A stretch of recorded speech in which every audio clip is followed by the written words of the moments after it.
Sí, bueno, este es un caso que bueno, ya tiene un tiempo, ya ha sido resuelto y demás. Ingresa al juzgado por un informe, generalmente esto sucede porque no es que se detecta la infracción, sino que se toma conocimiento de la infracción porque la parte, o sea en este caso el infractor, presenta planos de relevamiento para relevar y en esos planos de relevamiento surge, y en ese expediente de obra surge una falta. Eso está contemplado en el Código de Falta Municipal, que es una de las formas en las que uno detecta falta. Entonces, bueno, lo que hace la Dirección de Obras Particulares es enviarme un informe con las faltas que surgen de esa construcción. Bueno, se toma conocimiento que hacen ciertas modificaciones en algunos de los departamentos, en algunos de sus pisos, que no se sale por ahí mucho del proyecto que está original planteado. Original planteado. Claro, que plantea una determinada cantidad de unidades funcionales y a su vez los pisos. Este proyecto es un proyecto global, que tiene varias etapas y que tiene una parte de un paseo comercial con locales comerciales y 3 torres de departamentos, de unidades funcionales. Ya había construido una torre y un paseo comercial, y era el expediente sobre la torre número 2, ¿no? Estaban tramitando para lograr el final de obra de la torre número 2. Aquí es donde se detecta la infracción. Tienen un piso número 13, de lo que era una azotea la convirtieron en un piso, y ahí bueno está la falta más grave. Tomando conocimiento de eso, bueno, se notifica, se lleva a cabo el procedimiento, ellos hacen su descargo defensivo y se termina tomando una resolución, obviamente haciendo, no dando lugar al descargo que ellos hacen, a lo que ellos alegan. Digamos, ellos alegan, bueno, que es una excepción, por lo tanto no tendríamos que multarlo. ¿Cómo una excepción? Estos son proyectos especiales. Existe una ordenanza de proyectos especiales que cuando los lotes superan una determinada cantidad de metros cuadrados y los proyectos tienen una envergadura que hacen que sean de importancia, requieren, digamos, una aprobación por parte del Consejo. A su vez, dentro del marco de esa ordenanza de proyectos especiales tenés lo que son las excepciones al código de edificación. Entonces las excepciones al código tienen que pasar sí o sí por el Consejo. Hace poco estuvieron tratando otra excepción. Tratando en la zona céntrica también de las grutas. Hay da el código de edificación para 3 plantas y quiere llevar a 5. Bueno, en este caso también. Bueno, en este caso mismo, estamos hablando de que era un megaproyecto de 3 edificios de 12 plantas cada uno, 12 planta baja y 12 pisos. Entonces, bueno, estábamos hablando de una excepción, que en su momento se aprobó, fue bastante controvertida, generó un revuelo y notas en la prensa. Sí, constantemente hubo también voces. Que es parecido a lo que está sucediendo ahora con esto también, porque de última los vecinos de las grutas dicen, bueno, ¿cuál es la identidad? ¿Cuál es la identidad, digamos, de planificación que tiene las grutas? ¿Qué es lo que se tiene que construir o no? Porque después, si no, las excepciones termina siendo la regla, ¿no? Entonces, bueno, cada excepción siempre trae un poco de ruido. En este caso se aprobó después de mucho tiempo de análisis y procedimientos y demás, y lo que se aprueba es, se otorga la excepción, pero la ordenanza que otorga la excepción va anexo el proyecto, con los planos de lo que vos vas a construir. Por lo tanto, vos te tenés que acatar eso.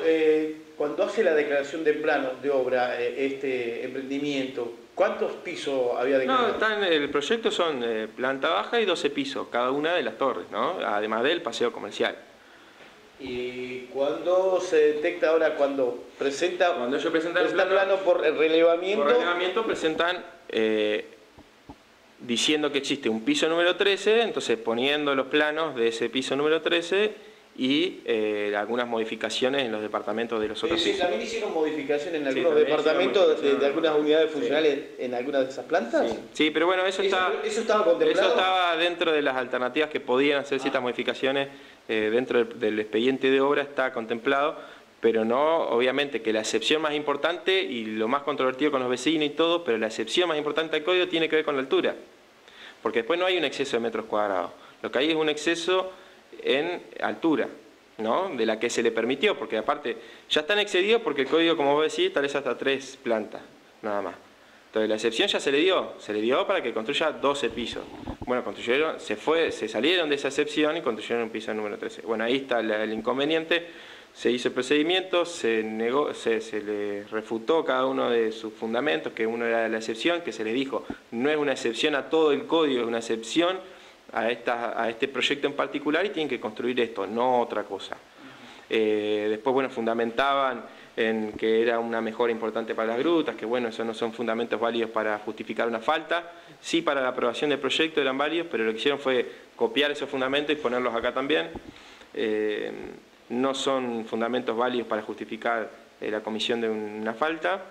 Y después, bueno, justificaban en que hay otros a los que no se lo controla y justo a ellos sí, bueno, eso es, se lo puede uno aceptar a un vecino, pero no a una empresa profesional. Bueno, claro, vamos a hacer excepciones. Bueno, en fin. Nicolás, de todas maneras, cuando esta anomalía se detecta, como si a través del área de obras particulares, no estaban construidos 12 pisos, sino 13 pisos, modificaciones internas.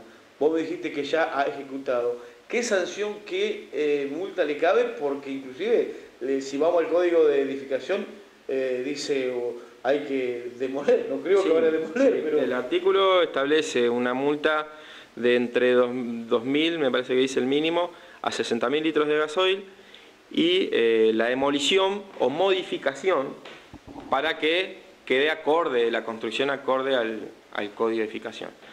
En este caso, lo que hice fue en la resolución determinar que una multa por el máximo, teniendo en cuenta la gravedad, puse el máximo de la multa que para la fecha en la que se detecta la falta, por el valor del gasoil, quedó una multa total de un poco más de 2 millones de pesos.